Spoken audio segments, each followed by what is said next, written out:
The moment I heard my husband switch to Japanese, I knew my marriage was over. We were standing in an upscale Dallas lounge, neon lights reflecting off polished marble, expensive brandy flowing, men in tailored suits laughing like they owned the world. Brandon and his 5 closest friends circled around a high-top table, their voices growing louder with each drink. I stood nearby, holding a glass of wine I hadn't touched, wearing the white dress Brandon picked out because it made me look classy, but not attention-seeking. His words, not mine. That's when I heard it. Brandon leaned toward his friend Julius and switched languages mid-sentence. Smooth, confident, Japanese rolling off his tongue like he'd rehearsed it. Sumatachi wa nani mo shiranai, he said, grinning. The wives don't know anything. The men erupted in laughter. Deep, satisfied laughter. The kind that comes from men who think they're untouchable. Another friend, Derek, raised his glass. Jiuni kanpai, cheers to freedom. They clinked glasses.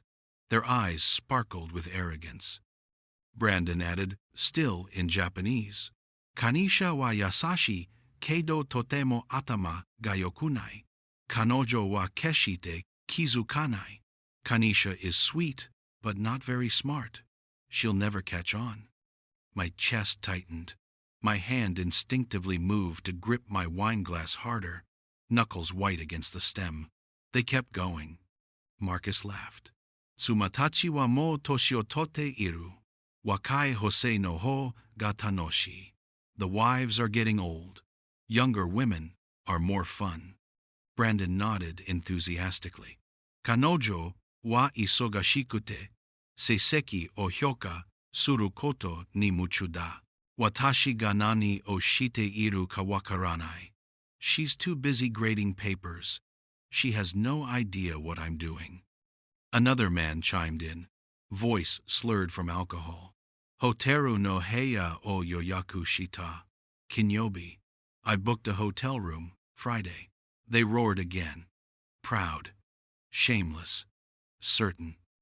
I stood there, perfectly still, my face calm, my smile soft. The obedient schoolteacher wife who didn't understand business talk. The simple woman from Houston who got lucky marrying into Brandon's family money. That's what they all thought. What they didn't know, what Brandon had never bothered to ask, was that I spent 3 summers in Tokyo after college. 3 full summers studying abroad, immersing myself in the language, the culture, the people. I understood every single word. Every insult, every joke, every degrading comment about me and the other wives. I heard Brandon call me not very smart. I heard him brag about cheating. I heard him admit he was bored at home. I heard him laugh while his friends described their mistresses in detail, switching to Japanese like it was some secret code their dumb American wives could never crack. My heart wasn't just breaking. It was shattering into pieces so sharp I could feel them cutting through my chest. But I didn't cry. I didn't scream. I didn't confront him. I just stood there, smiling, observing, listening. Brandon glanced over at me, checking if I was still playing my role correctly. I lifted my glass slightly and gave him the supportive nod he expected. He smiled back, satisfied, and returned to his conversation.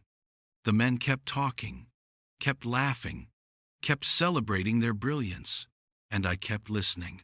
Every word, every detail, every piece of evidence I would need later. Because in that moment, standing in that lounge with neon lights painting lies across their faces, I made a decision. 21 years of marriage, 21 years of loyalty, sacrifice, and belief. And it took one conversation in Japanese to destroy it all. I whispered to myself, so quietly no one could hear, "You have no idea what's coming." But let me tell you who I really am, because Brandon never bothered to ask. My name is Kanisha Wordley. I was born Kanisha Mitchell in Houston, Texas, raised by a single mother who worked 2 jobs to keep me in good schools. She taught me early that quiet doesn't mean weak. That observing is more powerful than performing. I became a middle school English teacher because I loved watching kids discover their voices. I loved the moment when a shy student finally raised their hand, finally believed they had something worth saying. I never thought I'd lose my own voice in the process. I met Brandon when I was 26. He was charming, ambitious, full of big dreams about taking over his family's home services company and turning it into something major. He talked about building an empire, and I believed him. I supported him. When he asked me to move from Houston to Dallas-Fort Worth, to Highland Park specifically, I said yes without hesitation. Highland Park, where the houses cost millions and the neighbors measured worth by zip codes and car brands. I never quite fit in there. The other wives had personal trainers and charity galas and investment portfolios. I had lesson plans and parent-teacher conferences and a genuine love for my work. Brandon's friends made sure I knew the difference. At parties, they'd introduce their wives as interior designers, or philanthropists, or entrepreneurs. When it was my turn, Brandon would say, "This is Kanisha. She teaches middle school." Always with that slight pause before middle school, like he was apologizing for me. His friend Marcus once asked me at a barbecue, "Don't you get bored with kids all day? I mean, it's not exactly challenging work, right?" I smiled. I always smiled. Someone has to teach them to read and write before they become your employees. Marcus laughed like I'd told a joke instead of stating a fact. But here's what none of them knew. After college, I studied abroad in Tokyo for 3 consecutive summers. Not tourist Tokyo, real Tokyo. I lived with a host family in Setagaya, took intensive language courses at Waseda University, and spent my evenings in conversation cafes practicing with native speakers. I didn't do it for career reasons. I did it because I loved the challenge, the discipline, the beauty of a language so different from English it forced my brain to rewire itself. I became fluent, truly fluent, the kind of fluent where you dream in the language and understand cultural nuances and can catch sarcasm and lies. But when I came back to the States and met Brandon, I mentioned it once, maybe twice. He said, "That's cute. But you know, Japanese isn't exactly useful in Dallas real estate, right?" So I stopped mentioning it. Over 21 years of marriage, I stopped mentioning a lot of things. My interests became hobbies he tolerated. My opinions became suggestions he ignored. My intelligence became something he never quite believed in. His friends treated me like I was simple. Sweet but simple. The kind of woman who smiled at jokes she didn't understand and nodded during business conversations she couldn't follow. They underestimated me so completely, so consistently, that it became my greatest advantage. Because when people think you're not paying attention, they leave every door wide open. They say things they shouldn't say. They hide things in plain sight. They get comfortable, careless, arrogant. And that's exactly what Brandon and his friends did that night at the lounge. They thought switching to Japanese was protection. They thought I was too simple, too American, too focused on grading papers to understand the language of their betrayal. They were catastrophically wrong. I didn't sleep that night. Brandon came home from the lounge around midnight, slightly drunk, humming some song I didn't recognize. He kissed my forehead like everything was normal, like he hadn't just spent 2 hours bragging to his friends about cheating on me in a language he thought I couldn't understand. "Good event?" I asked, my voice steady. "Great connections," he said, already scrolling through his phone.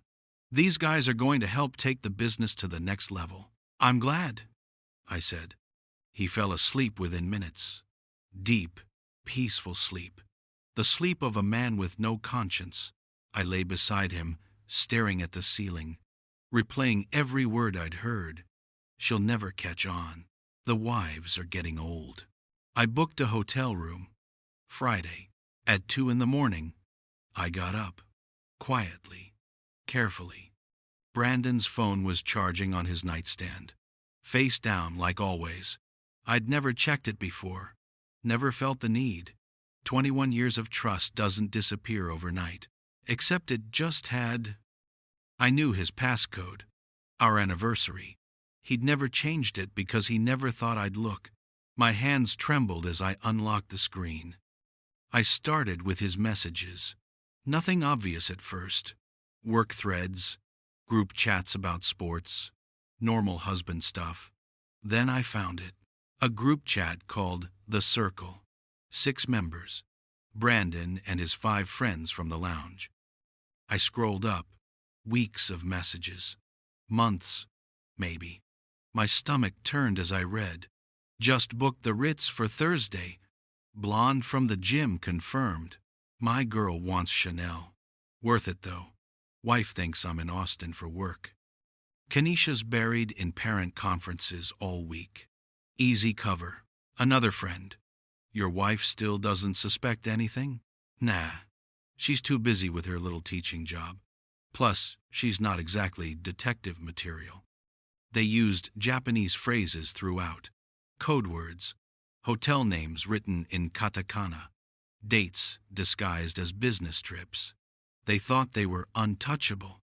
I kept scrolling. My heart pounded so hard I thought it might wake Brandon. I found photos, screenshots of receipts, restaurants I'd never been to, hotels 2 blocks from our house, charges on credit cards I didn't know existed. I found Brandon's messages to someone named Bree. Flirty, sexual, planning meetups while I was at work teaching 13-year-olds about metaphors and essay structure. One message stood out. Just keeping things interesting. Marriage gets boring after 20 years. She won't leave anyway. She needs me. I felt something inside me crack. Not my heart. Something deeper. My entire sense of who I thought I was married to. I forwarded everything to my personal email. Screenshots. Entire conversations. Every piece of evidence I could find. Then I checked his banking app. Separate account. One I'd never seen on our joint statements. Deposits I couldn't explain. Withdrawals to places that matched the dates in his cheating group chat. I took photos of everything. Every transaction, every statement, every lie, documented in pixels. Brandon stirred in bed. I froze. He rolled over. Still asleep. I deleted the forwarded messages from his sent folder, cleared the app history, put his phone back exactly where it had been. Then I went downstairs, opened my laptop, and stared at the evidence now saved in my private drive. 21 years of marriage. 21 years of believing I knew this man. And in one night, I discovered I'd been married to a stranger. I whispered to the empty kitchen, "I'm going to ruin every single one of you." The next morning, I made Brandon breakfast like nothing had changed. Scrambled eggs, turkey bacon, coffee, exactly how he liked it. I even smiled when he kissed my cheek and told me he had meetings all day. "Business stuff," he said. "Probably won't be home until late." "No problem," I said. "I have papers to grade anyway." He left whistling. The moment his car pulled out of the driveway, I became someone else entirely. I called in sick to work. First time in 3 years. Then I opened my laptop and started making calls. The first was to Rebecca Chen, a divorce attorney whose daughter I'd taught 2 years ago. We'd stayed friendly, exchanged holiday cards, grabbed coffee occasionally when our schedules aligned. "Rebecca," I said when she answered, "I need to meet with you. Today, if possible. It's urgent." Her tone shifted immediately. Professional. Focused. "I have an opening at 2. Can you make it?" "I'll be there." I spent the morning organizing everything I'd found. Screenshots, bank statements, group chat messages, hotel receipts. I created folders, labeled everything by date. built a timeline of Brandon's lies. I wasn't crying anymore. I wasn't even angry. I was cold, calculating, clear. At 2 o'clock, I sat across from Rebecca in her downtown Dallas office, a folder thick with evidence between us. She reviewed everything. Her expression darkened with each page. Finally, she looked up. Kanisha, this isn't just infidelity. This is financial fraud. He's using business accounts for personal expenses, hiding assets, misrepresenting marital funds. What does that mean for me? I asked. It means you might walk away with significantly more than half. It means he's exposed himself legally in ways that go beyond divorce court. Something settled in my chest. Not satisfaction exactly. Purpose. What do I need to do? I asked. First, we freeze the joint accounts. Then we file a motion to examine all business finances. His company, his partnerships, everything. We'll need forensic accounting, but based on what you've shown me, we have grounds. How long will this take? Months. Maybe a year. It won't be easy. I thought about Brandon's smug face at that lounge, his friends laughing, the way he called me not very smart in Japanese while I stood 3 feet away. I don't need easy, I said. I need justice. Rebecca smiled. Actually smiled. Then let's bury him. We spent the next 2 hours building strategy. 3 phases. Phase 1. Protect myself financially. Separate accounts. Document everything. Create a paper trail that proved I had no knowledge of his hidden assets. Phase 2. Gather more evidence. Access business records. Interview his accountant if necessary. Build an airtight case. Phase 3. Strike when he least expects it. File for divorce. Freeze assets. Expose the fraud. Make it public enough that his business partners question everything. Rebecca warned me. He's going to fight back. He's going to get angry. He might try to intimidate you or manipulate you into dropping this. Let him try, I said. I left her office at 4:30. Evidence secured, strategy mapped, future planned. Brandon came home at 9 that night, smelling like expensive cologne that wasn't the brand I bought him. How was your day? He asked, dropping his keys on the counter. Productive, I said. Graded a lot of papers. He barely looked at me. That's great, babe.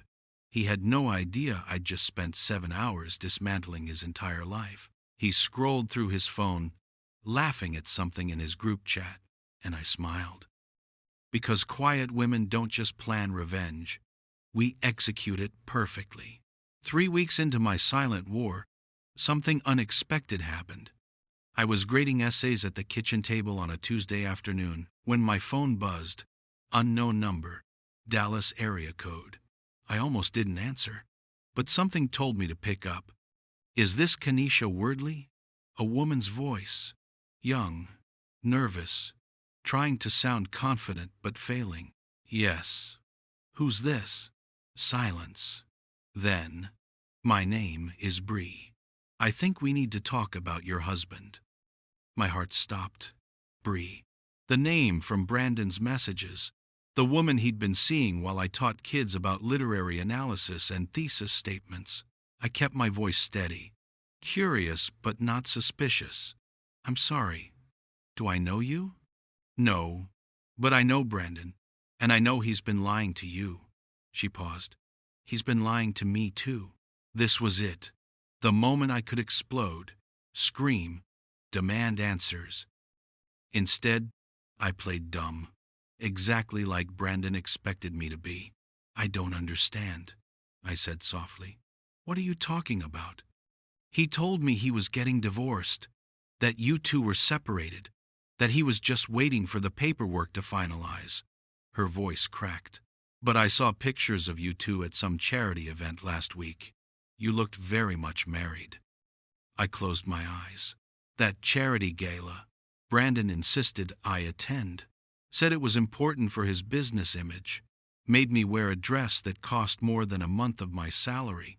We smiled for cameras, held hands, looked like the perfect Highland Park couple. And the whole time, he had a mistress who thought she was his future. Bree, I said carefully, why are you calling me? Because he owes me money. A lot of money. And if he doesn't pay, I'm going to his business partners, his friends, everyone. She was crying now. I have screenshots, messages, proof of everything. My pulse quickened. Not from fear, from opportunity. How much does he owe you? I asked. $15,000. He promised he'd help with my rent, my car payment, my credit cards. Then, he just stopped responding. 15,000. Probably from one of those hidden accounts I'd already documented. Bree, can I ask you something? What? Do you have proof? Like actual evidence of your relationship with Brandon? Yeah. Why? I made my voice sound small, hurt, defeated. Because I think you're not the only one. Silence. Then she said the words that changed everything. What do you mean? I mean Brandon's friends. They have a group chat. They talk about women they're seeing, hotels they book, ways to hide it from their wives. I let my voice break. I found it last month. I just didn't know what to do. Oh my God, she whispered. Bree, can you send me everything you have? Every message, every promise, every lie. And I'll make sure Brandon pays you what he owes. Really? Really. But I need you to trust me. Can you do that? She hesitated. Then, okay. Within an hour, my phone flooded with screenshots. Messages where Brandon promised her a future. Photos of them together. Hotel receipts. Venmo payments with romantic captions. But the most valuable thing she sent was a screenshot of Brandon's group chat that she had photographed from his phone during one of their meetups. Different conversations, newer messages, more evidence. I forwarded everything to Rebecca with a simple note. The mistress just became our star witness. Rebecca responded immediately. This is incredible. We can use this to prove systematic deception and financial manipulation. I looked at my phone, at all the evidence now backed up in 3 separate secure locations. Then I texted Bree one final message. Thank you. You just helped me destroy him. She replied, good. He deserves it. I smiled. Brandon came home that night talking about some investor meeting. I nodded, smiled, stayed quiet, and prepared for war. The moment came 2 months later. Brandon's business was hosting a major investor dinner at a high-end steakhouse downtown. Partners, potential clients, money people who could expand his company into Houston and Austin markets. He asked me to attend. Just be supportive, smile, let me do the talking. The same instructions he'd given me for 21 years. Of course, I said. I wore white, elegant, professional. The same dress from that night at the lounge when everything shattered. We arrived to a private dining room. Chandeliers, expensive wine, men in suits worth more than most people's cars. Brandon's 5 friends were there. The entire circle. All the men who'd laughed in Japanese about their wives being too stupid to catch them. Marcus saw me first. Kanisha, good to see you. I smiled. The same supportive smile I'd perfected over 2 decades. Brandon gave his pitch, talked about expansion, revenue projections, market opportunities. His friends nodded along, occasionally adding supporting comments. Then Marcus raised his glass. To Brandon, built this business from the ground up, smart enough to keep his personal life and business life perfectly balanced. The men laughed. That knowing laugh. The one that said they all shared the same secrets. Brandon grinned, proud. You know me. I keep everything compartmentalized. Derek added in Japanese, thinking he was being clever. Tsuma wa mada nanimo shiranai? The wife still doesn't know anything? Brandon responded also in Japanese, Kanoho wa eian ni wakaranai daro. She'll never know. They clinked glasses. That's when I stood up. The room went quiet. All eyes turned to me. Brandon looked confused. Kanisha, you okay? I smiled. Then I spoke, in perfect, fluent, unmistakable Japanese. Hoteru, mokuyobi, kinpatsu, aka no doresu. Hotel, Thursday. Blonde hair, red dress. Brandon's wine glass slipped. He caught it just before it shattered. I continued, my voice calm, clear, deadly. Kanoho wa isogashi kute, seiseki o hyoka suru koto ni muchu dakara. Watashi ga nani o shite iruka wakaranai. She's too busy grading papers. She has no idea what I'm doing. Marcus went pale. Derek's mouth fell open. I wasn't finished. Rizutsu hoteru, kinyobi, buri to ayu name no onna.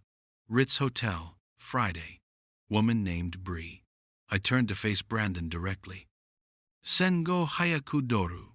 Kakusareta koza kara. $15,000 from the hidden account. The entire room was frozen, silent. Every investor, every business partner, every friend staring at me like I'd just revealed I could fly. Brandon's face drained of color. His hands trembled. I switched back to English, my voice steady. Did I translate everything correctly, Brandon? Or should I continue? Because I have 4 months of conversations memorized. Every word, every lie, every hotel, every woman. One of the investors stood up. What the hell is going on? I looked at him calmly. Your business partner has been using company funds to finance affairs with multiple women. I have documentation, bank statements, messages, receipts. All of it already filed with my attorney and with the IRS. Marcus tried to speak. Kanisha, I think there's been a misunderstanding? I cut him off, still in Japanese. Watashi wa subete orikai shite imasu. I understand everything. Then back to English. I understood every word. That night at the lounge, every group chat message, every joke about how stupid your wives are. I picked up my purse. The divorce papers were filed this morning. Asset freeze goes into effect tomorrow. Business audit starts Monday. I looked at Brandon one final time. 21 years, Brandon. You could have just asked what languages I spoke. I walked out. Behind me, chaos erupted. I didn't look back. Within 48 hours, Brandon's perfect life disintegrated. The first call came from his lawyer. Brandon's business partners were demanding an emergency meeting. They wanted access to every financial record, every business expense from the past 3 years. The second call came from Marcus's wife, then Derek's wife, then all the other wives whose husbands had been part of the circle. They'd all received anonymous emails containing screenshots of the group chat, every message, every affair, every lie their husbands thought was protected by a language barrier. I didn't send those emails, but I knew who did. Bree. She'd been angrier than I realized, and when scorned mistresses have evidence, they burn everything down. By day 3, Brandon's company was under IRS investigation for misuse of business funds, personal expenses written off as business trips, hotels, restaurants, gifts, all charged to company accounts, all fraudulent. His business partners hired a forensic accountant. What they found was devastating. Over $200,000 in fraudulent charges over 3 years. Marcus pulled out of the partnership. Then Derek, then everyone else. Nobody wanted to be associated with a company under federal investigation. Brandon tried calling me 17 times the first day. I didn't answer. He showed up at my school. Security escorted him out. He sent flowers. I donated them to a nursing home. He sent letters. I forwarded them to Rebecca unopened. On day 7, he finally caught me at the house when I came to collect more of my things. I was staying at my mother's in Houston until everything finalized. Kanisha, please, we need to talk. I looked at him, really looked at him. This man I'd spent 21 years beside, who I'd supported through every business struggle, who I'd moved cities for, who I'd believed in completely. You knew Japanese the whole time, he said, his voice hollow. This whole time, you understood everything. Yes. Why didn't you say anything? I set down the box I was packing. Why didn't you ask? In 21 years of marriage, did you ever once ask me about my life before you? My education? My interests? My languages? He had no answer. You thought I was too simple to matter, I continued. Too boring. Too focused on my little teaching job to be worth real conversation. So you stopped seeing me. I became invisible. I never meant to. You called me stupid in Japanese while I stood 3 feet away. You bragged to your friends about cheating on me. You hid hundreds of thousands of dollars in accounts I didn't know existed. My voice stayed calm, cold. You didn't just betray me, Brandon. You erased me. I'm sorry, he whispered. No, you're caught. There's a difference. His mother called him that night. She'd heard everything. Highland Park is small when it comes to scandal. She told him he was a disgrace to the family. His father cut him off from the family trust. The IRS audit expanded into a full investigation. His friends stopped answering his calls. The business partners filed a lawsuit for fraud and misrepresentation.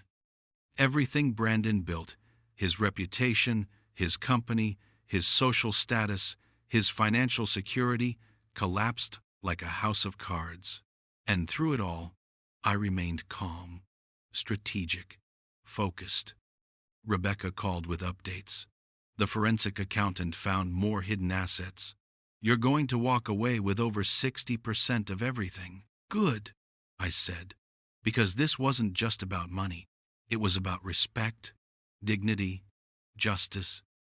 It was about a quiet woman who everyone underestimated, finally showing them exactly how much power silence holds. Brandon thought I was weak because I was quiet. He never understood that quiet women are the ones planning. The divorce finalized on a Thursday morning in October. I sat across from Brandon in the conference room one last time.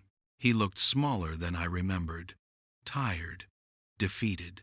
The arrogance that once defined him had evaporated entirely. The judge had ruled in my favor on almost every point. I got the house, the Highland Park house Brandon was so proud of, the one that proved he'd made it. I got 65% of all marital assets. Rebecca had proven Brandon's systematic financial fraud, hidden accounts, and misuse of business funds constituted financial abuse and deception.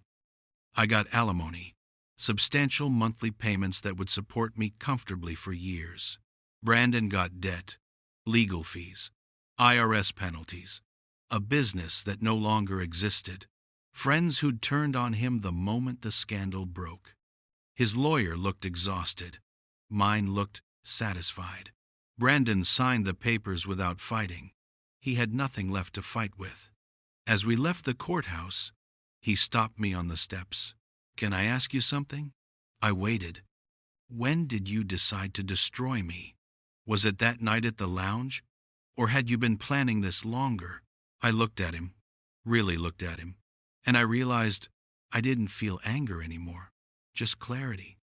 I didn't destroy you, Brandon. You destroyed yourself the moment you stopped seeing me as a person.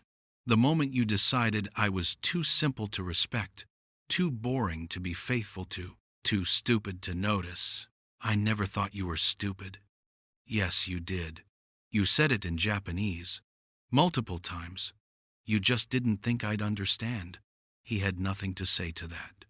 You know what the saddest part is? I continued. If you'd just asked me about my life, my interests, my past, you would have known I spoke Japanese. I never hid it. You just never cared enough to listen. I walked down the courthouse steps into the October sunlight. Behind me, Brandon stood frozen, realizing the full weight of what he'd lost. Not just money, not just a business. His entire sense of superiority had been built on a lie. And the woman he dismissed as too simple had dismantled his life with nothing but patience, intelligence, and perfect fluency in the language he thought protected him. 3 months later, I moved back to Houston, closer to my mother, closer to home. I didn't need the Highland Park house. I sold it for a profit and bought something smaller, comfortable, mine. I went back to teaching. My principal welcomed me back with open arms. "We missed you," she said. My students asked where I'd been. I told them I'd been learning an important lesson about standing up for yourself. One girl raised her hand. "What lesson?" That being quiet doesn't mean being weak. That watching and listening can be the most powerful things you do. And that you should never let anyone make you believe you're less than you are. The class nodded, took notes, believed me, because I'd lived it. I still think about that night at the lounge sometimes. The neon lights, the expensive wine, Brandon's confident Japanese, his friends' arrogant laughter. The moment everything changed, they thought I was invisible, simple, not worth noticing. They were catastrophically, perfectly wrong. And the final revenge? Brandon knows I'm out here somewhere, teaching kids to use their voices, living peacefully, speaking Japanese whenever I feel like it, knowing he gave me everything I needed to destroy him, all because he never bothered to ask who I really was.